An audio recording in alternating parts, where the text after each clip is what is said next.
일하는 가난한 청년이 하나 있었습니다. 그는 손님들의 짐을 나르는 벨보이였습니다.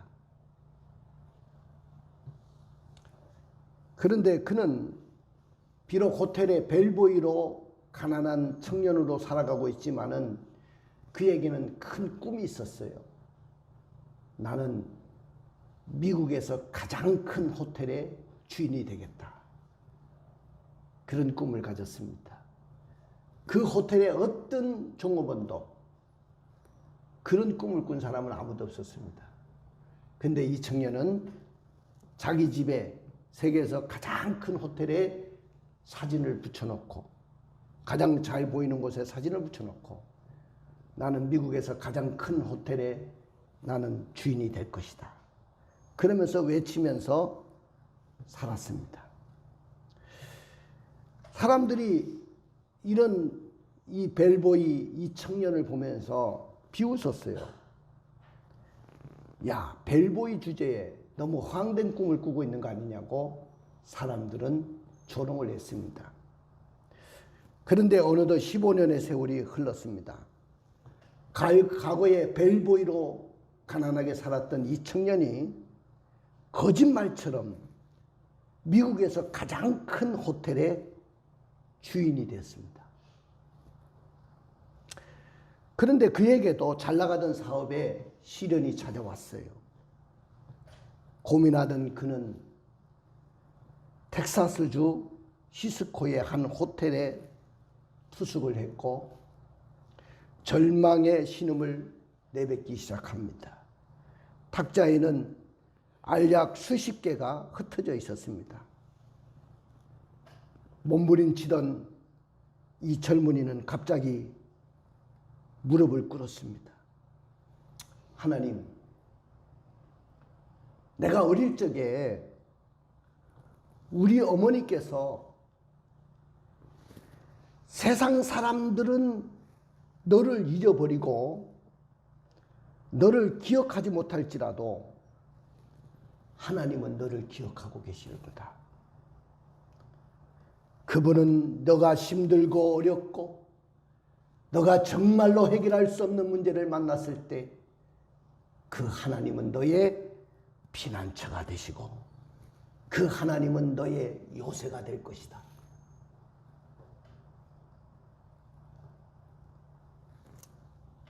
그 말씀을 생각하면서 우리 어머니가 분명히 어려울 때, 내가 어렵고 힘들 때 그 하나님이 나의 피난처가 되시고 나의 요새가 된다고 가르쳐 주셨습니다. 그동안 나는 내 영혼의 피난처인 하나님을 잊어버리고 살았습니다. 나는 이 어려운 가운데서도 하나님의 역사하심을 나는 믿습니다. 그러면서 눈을 떴습니다. 그리고 방문을 열고 바깥으로 나갔습니다. 그리고 많은 투자자들을 불러 모았습니다. 그리고 그들에게 외쳤습니다. 나의 사업에 투자해 주신 여러분, 여러분이 투자한 귀한 돈 다 날리고 부도이익에 회사가 처해 있습니다. 여러분을 별 면목이 없습니다. 그래서 제가 자살하려고 수십 알의 수면제를 모아가지고 그거 먹고 호텔에서 죽으려고 호텔에 투숙을 했습니다. 죽으려고 하는 그 순간에 나의 하나님이 기도하게 만드셨고 어릴 적에 우리 어머니가 나에게 가르쳐 주신 그 말씀이 생각났습니다. 하나님은 너가 힘들고 어려울 때 하나님은 내 영혼의 피난처시고 요새시라고 하는 그 말씀이 생각나서 회개 기도를 드린 후에 이렇게 용기를 얻고 이 자리에 섰습니다. 저는 하나님의 역사하심을 분명히 믿습니다. 그러나 지금 당장 여러분들의 돈을 갚을 수 있는 돈이 없어요. 상한을 유예해 주시면 원금과 이자를 모두 갚아드리겠습니다. 그때 가장 큰 피해를 입은 투자자 두 사람이 그 사업을 다시 시작할 수 있도록 허락해 주었습니다. 그래서 다시 시작했는데 새로운 사업이 대성공을 거두었습니다. 이 사람이 누굴까요? 세계적인 힐튼 호텔의 창업자인 콘라드 힐튼이라는 사람입니다. 여러분들 세계적으로 어디 가도 힐튼 호텔이 없는 곳은 없어요. 우리 대한민국에도 여러 군데 힐튼 호텔이 있잖아요. 세계적인 사업가가 되고 그 호텔에 정말로 명실상부한 주인이 됐던 것을 봅니다. 사랑하는 성도 여러분, 얼마 전에 어느 경제연구소가 조사를 했는데 그 조사 자료에 의하면은 한국 직장인의 스트레스가 아시아에서 1위랍니다. 스트레스 받는 것이. 그러니까 이 스트레스 때문에 암이 발병하는 거예요. 여러분, 스트레스가 너무 심하기 때문에 모든 암의 원상이 되는 거예요. 그리고 교통사고로 죽는 사람들이 불명예스럽게 1위를 달리고 있습니다. OECD 가입 중에서 한국이 후진성 질병인 결핵이 제1위입니다. 그걸 보면서 이 통계 자료, 조사 자료를 보면서 우리 한국 사람들이 너무 고단한 세월을 살고 있구나. 참 돈을 벌기 위해서 노력하는 중에 너무 스트레스를 많이 받는구나. 인생 자체가 스트레스죠. 이것을 단면적으로 보여주는 겁니다. 우리는 과연 어떻습니까?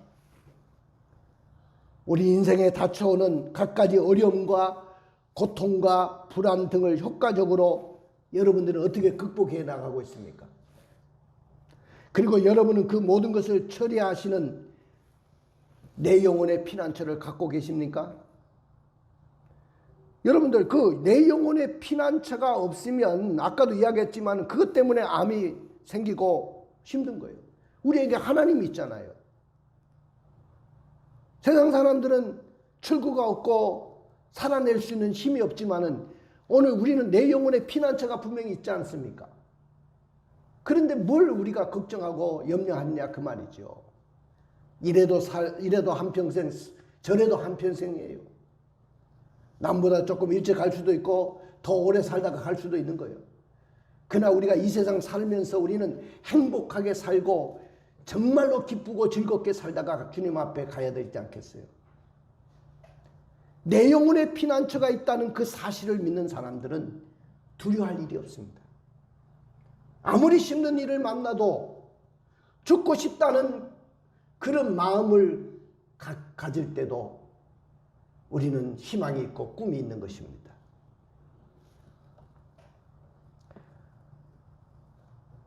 오늘 본문에 보니까 우리에게 가장 안전한 피난처, 내 영혼의 피난처를 오늘 본문에는 제시해 주고 있어요.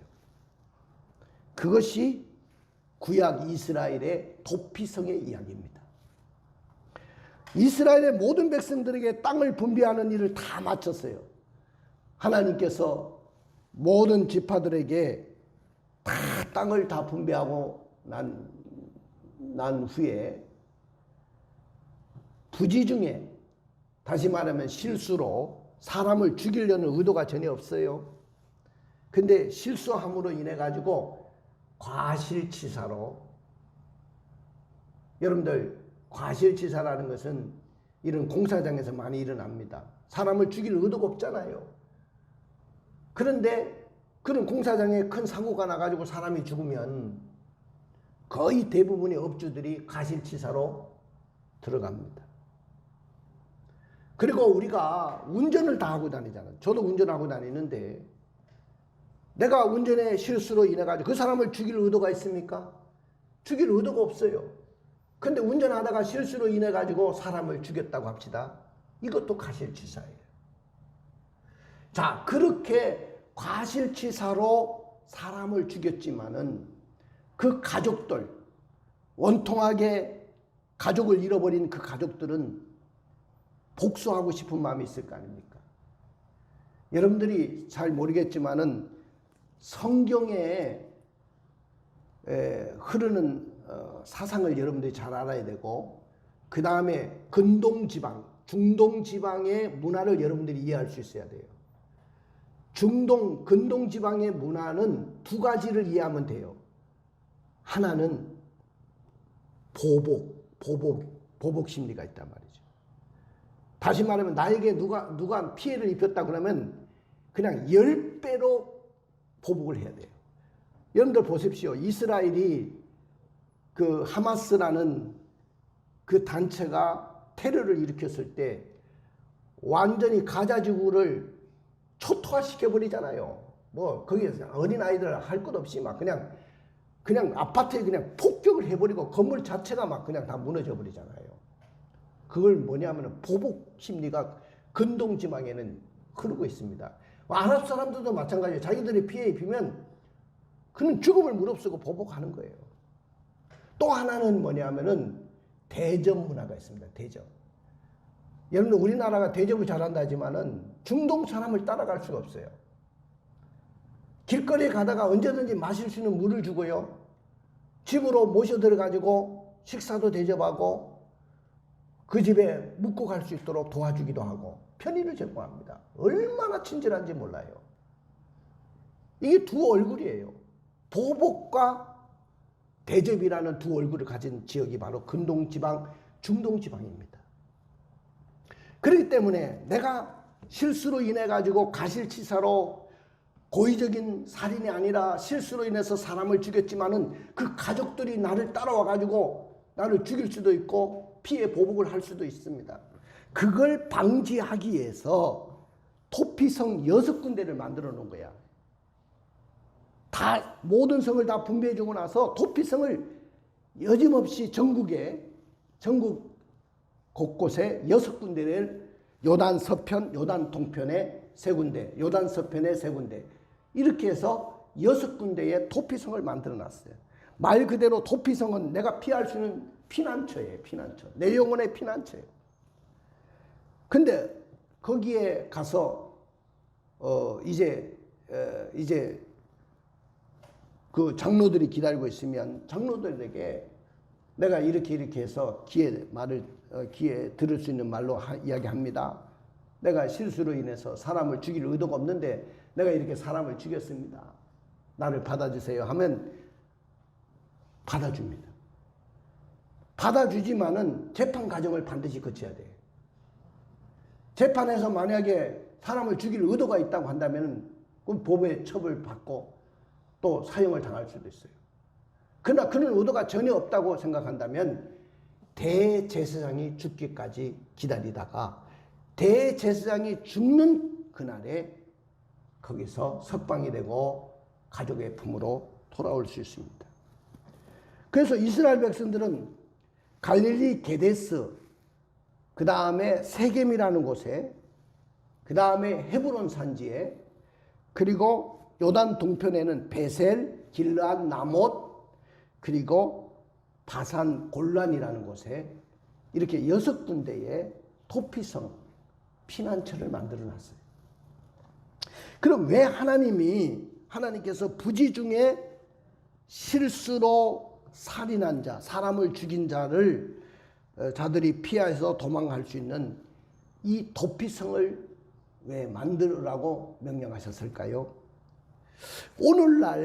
오늘날을 살아가는 모든 사람들이 아까도 이야기했지만 거센 세상의 풍랑 속에 많은 스트레스를 받고 어려움을 겪고 정말로 영혼의 자초 위기 속에 처해 있고, 더군다나 지금은 코로나19 팬데믹 상태에 왔을 때 얼마나 사람들이 패닉 상태가 왔는지 몰라요. 야, 이러다가 다 죽는 거 아니냐. 지금도 아마 불안해서 벌벌 떠는 사람 있잖아요. 아직까지 예배당에 못 나온 사람들 많지 않습니까? 그 정도입니다. 그러면 이런 가운데 내 영혼의 피난처가 어디 있습니까? 오늘 저의 설교 제목은 내 영혼의 피난처입니다. 따라해 봅시다. 내 영혼의 피난처. 내 영혼의 피난처라는 제목으로 말씀을 드리려고 합니다. 그러나 제가 가만히 생각해 봤어요. 이 세상 어느 곳에도 내 영혼의 피난처는 없다. 내가 힘들고 어려울 때, 내가 답답할 때 정말로 육체적으로나 내가 정신적으로나 내 영혼의 피난처를 찾아보면은 사실 없어요. 내가 어려워지면 부모에게 내가 기대면 될 것 같죠? 그러나 가족들도 한순간이에요. 자녀들에게 기대면 좋을 것 같죠? 김병의 장수가 효자가 없어요. 효녀도 없고. 처음에는 막 그렇게 할 수도 있어요. 가족들이 생기고 할 수 있습니다. 가만히 생각해 보면은 내가 진짜 어려움을 당할 때 내 영혼의 피난처가 과연 있습니까? 내 영혼의 피난처가 있습니까, 여러분들? 사실 아까도 이야기했지만은 피해 보수법이라는 것이 있어가지고 눈은 눈으로 이는 이로 갚아주라는 것이 바로 중동의 문화고 보복법이 분명히 있고, 보수하려고 하는 그 가족들이 있단 말이죠. 억울하게 내 자녀가 죽고 억울하게 저 사람 때문에 내 부모가 죽었을 때 그 가족들이 가만히 있겠습니까? 손 놓고 가만히 기다리고 있겠어요? 언제든지 달려와가지고 나를 죽이려고 하겠죠. 고의적으로 살인한 것도 아니에요. 단순한 실수였습니다. 사고로 인해서 사람을 죽였지만은 육체적으로, 정신적으로, 영혼의 고통이 한꺼번에 밀려왔습니다. 사방을 둘러봐도 내 영혼의 피난처는 아무 데도 없어요. 또한 인간이 불의의 사고로 죄를 지었을 때 이 세상에 피난처가 존재합니까? 이때 피해자들의 가족들과 친척들은 감정에 의한 무분별한 안갚음을 하려고 하는 그 마음이 있어요. 그 가족들로부터 오는 그 안갚음, 보복, 이거 막아낼 수 없어서 안타까워하고 있습니다. 계속적으로 복수를 위한 살인을 불러일으킬 수 있는 가능성이 우리에게 있단 말이죠.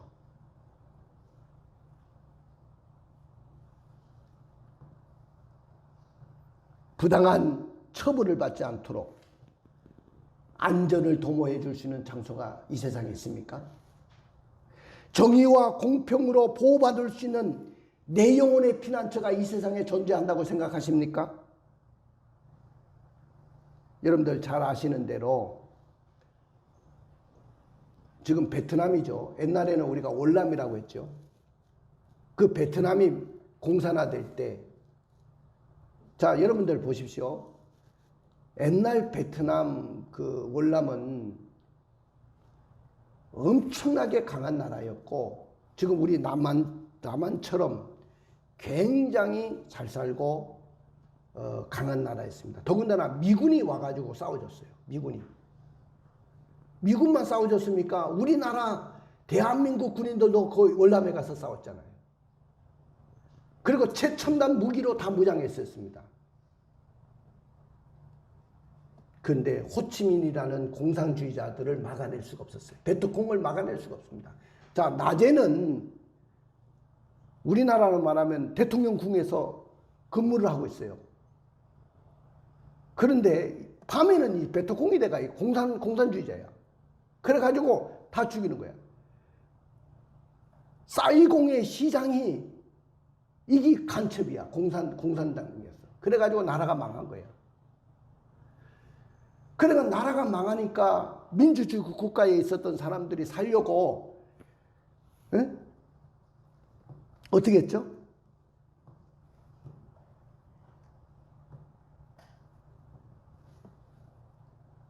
배를 타고 탈출을 시도했습니다.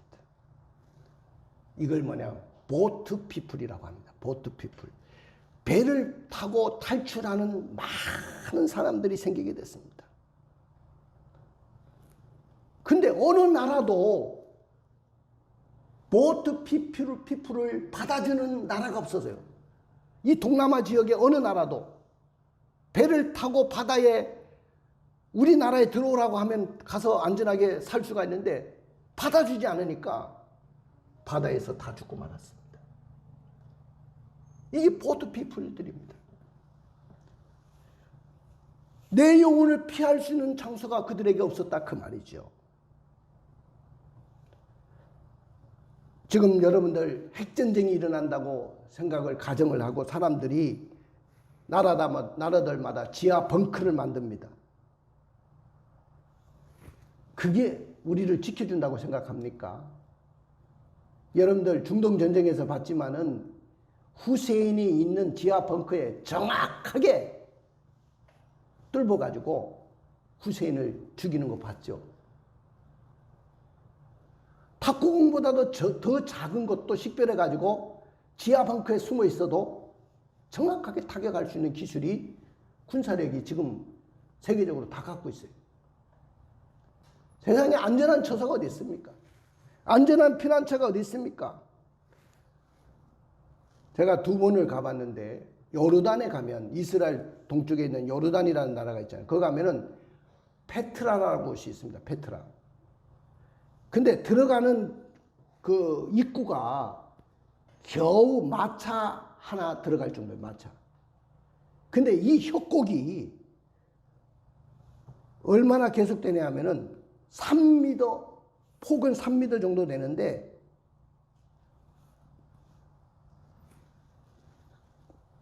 거의 걸어서 한 30분 이상 계속됩니다.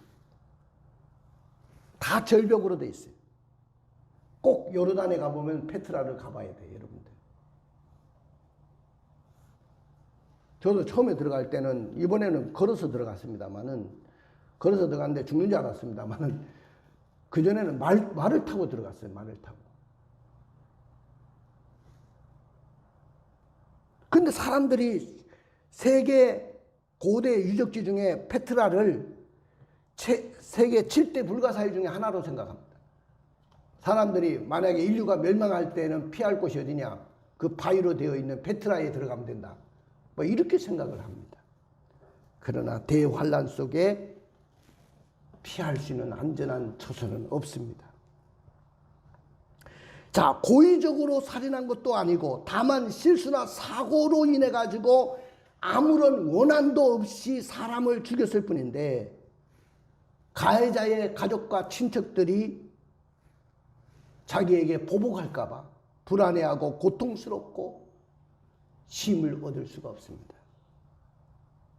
언제든지 피해자의 가족들로부터 보복을 받을까 봐 두려워가지고 한시도 마음을 놓을 수가 없어요. 하나님, 제가 실수로 인해서 살인을 했습니다. 사람을 죽일 의도가 전혀 없었습니다. 그러나 피해자의 가족이 대신해서 나를 보복할까 두렵습니다. 정말 내 영혼에, 내 육체에, 내 정신적으로 피난처는 정말 없습니까? 오늘 심리적으로 그렇게 불안해하고 있습니다. 자, 그럼에도 불구하고 성경에 보니까 예수 그리스도는 내 영혼의 피난처입니다. 할렐루야. 예수 그리스도는 내 영혼의 피난처가 되시는 줄로 믿습니다. 믿으십니까? 여러분들이 힘들고 어려운 상황 속에 놓였을 때, 큰 문제 속에 앞으로 갈 수도 없고 뒤로 갈 수도 없는 그런 상황 속에 놓였을지라도, 답답한 현실 속에 내가 갇혀 있을지라도 내 영혼의 피난처가 분명히 있다는 거죠. 그분이 누굽니까? 바로 예수 그리스도십니다. 믿으십니까? 하나님은 아무런 원한이나 감정도 없이 실수로 사람을 죽인 자를 보호하기 위해서 복수당하지 않게 살 수 있는 길을 열어놓으셨는데, 구약시대에는 도피성이라는 성을 만들어 놨어요.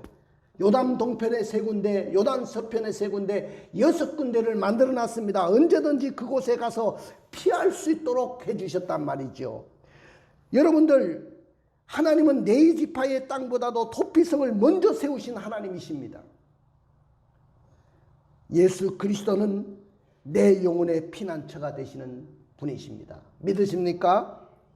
그래서 하나님이 왜 이 도피성을 만들어 놨을까요?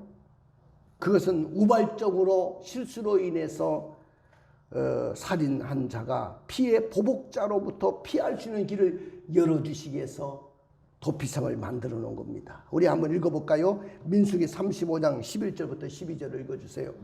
너희를 위하여 성읍을 도피성으로 정하여 부지 중에 살인한 자가 그리로 피하게 하라. 이는 너희가 복수할 자에게서 도피하는 성을 삼아 살인자가 회중 앞에 서서 판결을 받기까지 죽지 않게 하기 위함이니라. 할렐루야. 그 다음에 여호수아 20장 3절. 부지 중에 실수로 사람을 죽인 자를 그리로 도망하게 하라. 이는 너희를 위해 피해 보복자를 피할 곳이니라. 예, 피해 보복자를 피할 곳을 만들어 놨는데 그것이 뭐냐면은 도피성이다. 그곳에 가면 보복할 사람들이 와도 안전하게 보호받을 수 있다. 피난처가 되시는 거죠. 자, 그러면 도피성은 어떻게 운영되느냐? 누구에게나 항상 열려 있습니다. 이것이 도피성입니다. 누구에게나. 차별이 없습니다. 누구에게나 열려 있습니다. 자, 여호수아 20장 4절 5절을 읽어주실까요? 이 성읍들 중에 하나에 도피하는 자는 그 성읍에 들어가는 문어기에 서서 그 성읍의 장로들의 귀에 자기 사건을 말할 것이요 그들은 그를 성읍에 받아들여 한 곳을 두어 자기들 중에 거주하게 하고 피해 보복자가 그의 뒤를 따라온다 할지라도 그들은 그 살인자를 그의 손에 내주지 말지니 이는 본래 미워함이 없이 부지 중에 그의 이웃을 죽였습니다. 자, 20장 9절도 읽어주세요. 이는 곧 이스라엘 모든 자손과 그들 중에 거류하는 거류민을 위하여 상정된 성읍들로서 누구든지 부지 중에 살인한 자가 그리로 도망하여 그가 회중 앞에 설 때까지 피해 보복자의 손에 죽지 아니하게 하기 위함이라. 예, 도피성은 요단 동편에 세 군데, 요단 서편에 세 군데, 6군데가 있는데 24시간 오픈입니다. 24시간 다 열려 있어요. 그래가지고 언제든지 자기가 실수로 사람을 죽였을 때 그곳으로 피하면 되는 거예요. 그래서 안전하게 보호를 받는데 거기에 장로가 문에 서 있습니다. 네 어떻게 왔냐? 그러면 기 좀 빌려주세요. 귀에 대고 제가 오늘 공사판에서 내가 실수로 인해 가지고 그 사람 죽일 의도가 전혀 없었는데 내가 실수로 인해서 사람 죽였습니다. 그래서 이곳으로 왔습니다. 또 니는 왜 왔냐? 그러면 예, 내가 운전하다가 실수로 인해 가지고 사람을 죽였습니다. 그러면 이제 들어오라고 하는 거예요. 그래서 이제 재판 과정을 기다리고 있고 거기서 재판을 받고 대제사장이 죽을 때까지 거기서 살고 있는 겁니다. 자, 피해 보복자로부터 피할 수 있는 곳, 이것이 바로 도피성이었다는 거죠. 사랑하는 성도 여러분, 마찬가지로 우리 예수께로 나와서 예수님을 영접하기 위해서 교회를 오고 주님 앞에 오는데 언제든지 그 문은 열려 있다는 거예요. 예수님 앞에 오는 문을 누구도 막아서는 안 됩니다. 믿으십니까? 그 사람이 예수님에게 구원의 요청을 하고 예수님께 도와달라고 할 때 누구든지 와서 구원받을 수 있는 길이 열려 있다 그 말이죠. 그래서 요한복음 6장 37절에 이렇게 말씀하고 있습니다. 읽어볼까요? 아버지께서 내게 주시는 자는 다 내게로 올 것이요 내게 오는 자는 내가 결코 내쫓지 아니하리라. 아버지께서 내게 주시는 자는 내게 오는데 내가 결코 그들을 쫓아내지 않을 거다. 그러니까 이처럼 어디든 예수님을 부를 수 있습니다. 어디든 예수님 앞에 나와서 회개할 수가 있고 예수님을 영접하고 예수님을 믿을 수 있습니다. 이 세상에 주님을 만나지 못할 곳은 아무 데도 없습니다. 간절히 부르기만 하면 어디선지 주님을 만날 수 있고 주님을 영접할 수 있습니다. 이와 같이 예수님도 누구든지 주님의 이름으로 용서받을 수 있도록 길을 열어놓으셨다는 거예요. 할렐루야. 그 다음에 어디서든 갈 수 있는 곳이 도피성이다. 어디서든 어느 곳이든 어느 장소에서든 갈 수 있는 곳입니다. 우리 7절 8절을 읽어줄까요? 이에 그들이 납달리 산지 갈릴리 가데스와 에브라임 산지의 세겜과 유다 산지의 기럇 아르바 곧 헤브론과 여리고 동쪽 요단 저쪽 르우벤 지파 중에서 평지강의 베셀과 갓 지파 중에서 길르앗 라봇과 므낫세 지파 중에서 바산 골란을 구별하였으니. 자, 지금 도피성이 요단 동편에 세 군데, 요단 서편, 요단강 동편에 세 군데, 요단강 서편에 세 군데를 뒀다고 했죠. 그럼 요단 동편에는 베셀이라는 곳이 있고, 길르앗 라못, 그 다음에 바산의 골란, 지금 골란 공원이죠. 그쪽에 뒀습니다. 그 다음에 또 요단 서편에는 갈릴리의 게데스, 그리고 세겜이라는 곳이 있고, 그 다음에 헤브론, 이렇게 6군데의 도피성을 만들어 놨어요. 그러니까 부지 중에 살인한 자들이 가는데 동쪽 서쪽 어느 곳이든지 쉽게 갈 수가 있어요. 골고루 다 흩어져 놨죠. 그리고 이스라엘 전역 어디든지 멀어야 3.2km 이내에, 3.2km. 그러니까 여러분들 이스라엘 땅이 그렇게 크지가 않습니다. 우리나라 대한민국 강원도 정도밖에 안 돼요. 그렇게 작은 나라가 이스라엘이에요. 그런데 3.2km 이내에 다 갈 수 있는 도피성이 있는 거예요. 그러니까 반나절 이내에는 다 도착할 수 있습니다. 응? 자, 그리고 도피성은 항상 깨끗하게 관리를 해야 돼요. 깨끗하게. 응? 그리고 도피성으로 가는 길에 길을 잘 닦아놔야 돼요.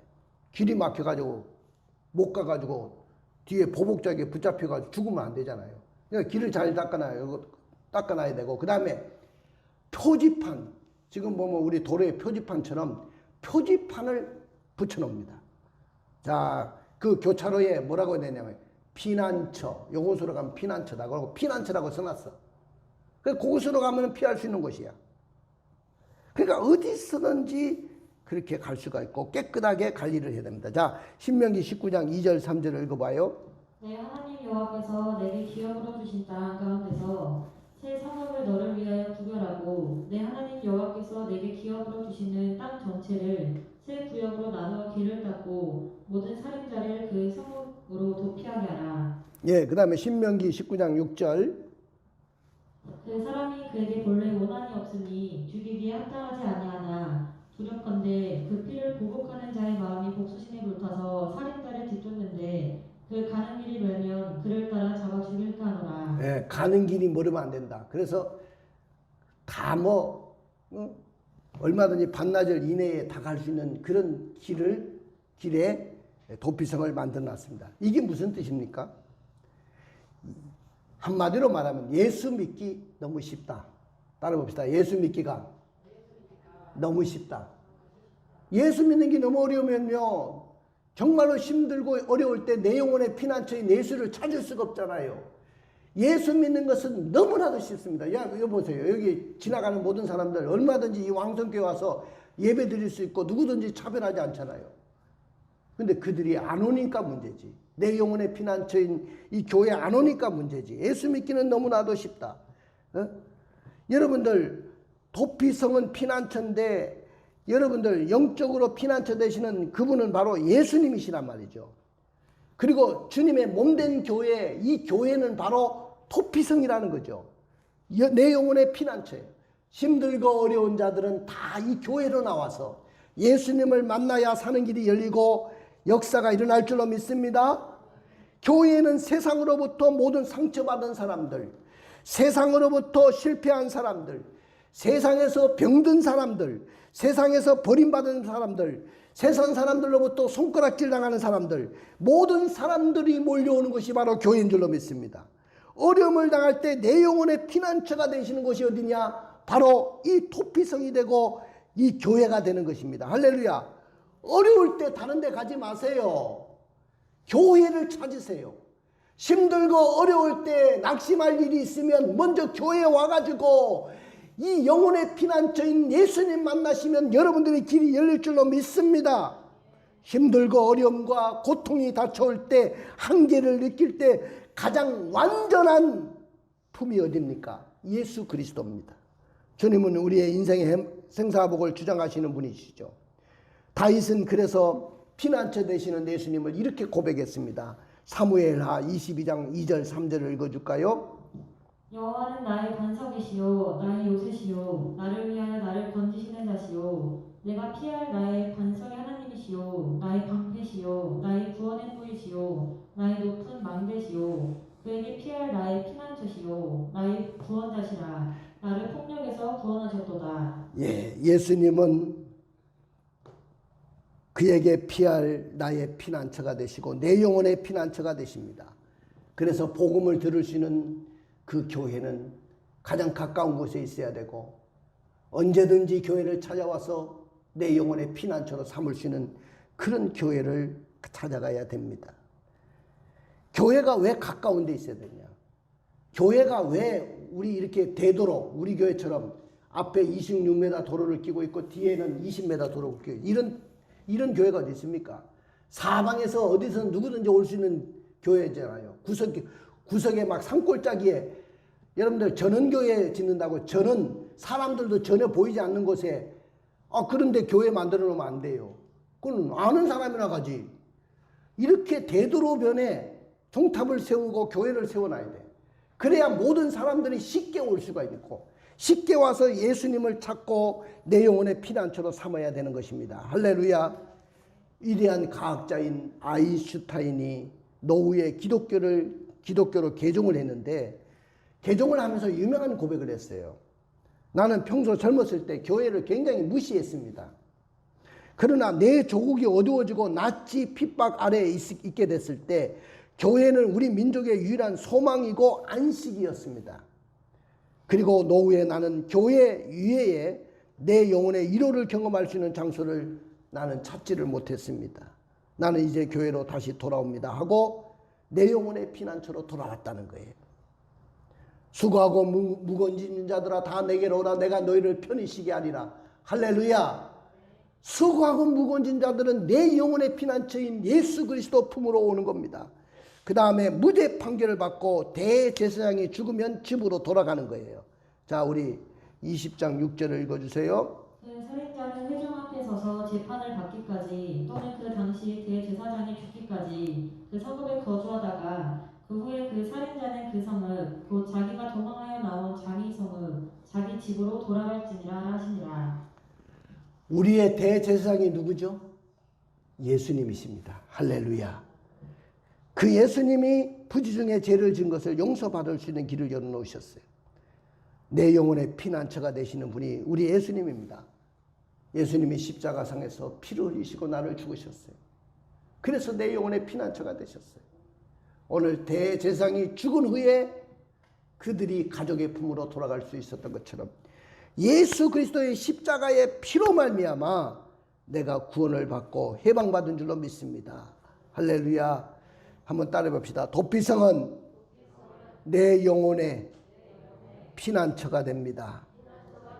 그렇습니다. 도피성은 육체적으로 정신적으로 영혼의 피난처가 없는 이 세상 가운데 내 영혼의 피난처가 되는 거예요. 도피성은 누구에게나 항상 열려있는 내 영혼의 피난처가 되십니다. 도피성은 어디든지 갈 수 있는 내 영혼의 피난처입니다.